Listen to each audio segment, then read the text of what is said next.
a Matamá. Así é la vela porque ali están a celebrar a súa festa da recolleita e do magosto, unha festa fermosa que recupera a nosa vida tradicional no campo. E na que temos a nosa querida Alejandra para contarlles todo o que aconteza. Alejandra, como vai a cousa por Matamá?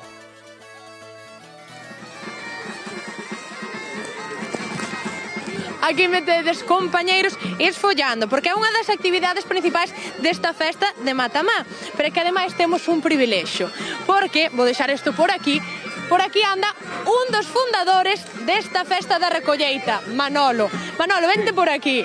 Dime. Vamos a apartar isto que non se ve a cara. Ah, moi ben. Como xorde esta festa, Manolo? Pois este sorteo de aquí dos compañeros, todos que estivemos aquí, tiñamos un muiño aí que estaba abandonada de moitos anos, e o recuperamos todo e nos intentamos de facer recuperar o que era de antiguamente, nós de pequenos que éramos que facíamos estas cousas.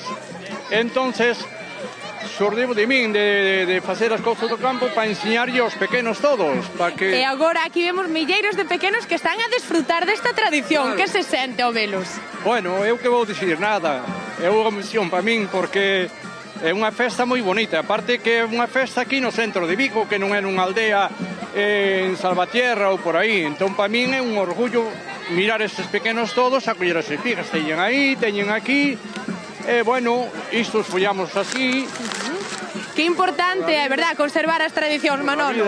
Pois é moi importante, pero eu estou emocionado un pouco, porque, claro, mirando tantos nenos e tanta xente aquí, pois para min é unha emoción moi grande, depois do traballo todo. Non me extraña, porque temos de todo. Temos millo, temos castañas para comer, temos troula, que xa escoitades aí de fondo, pero é que ademais temos unha cousa moi especial, e é que aquí recuperaron unha cestería, unha maneira de facer cestos ben especial.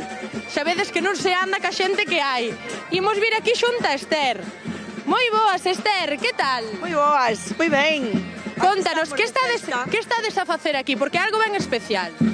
A ver, esta é unha cestería de follato que estaba perdida, casi olvidada. E eu recuperei, a min enseñárome no 2011, enseñaronme esta cestería, mirei que era tan bonita, que se facían tantas cousas, empecé a traballala, e logo empecé a enseñar.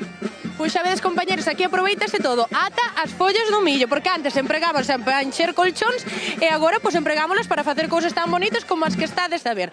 Eu, se vos parece, deixo o micrófono e poño a axudar, verdad, Esther? Pois veña, unha axuda está ben. Aquí deixo o micrófono.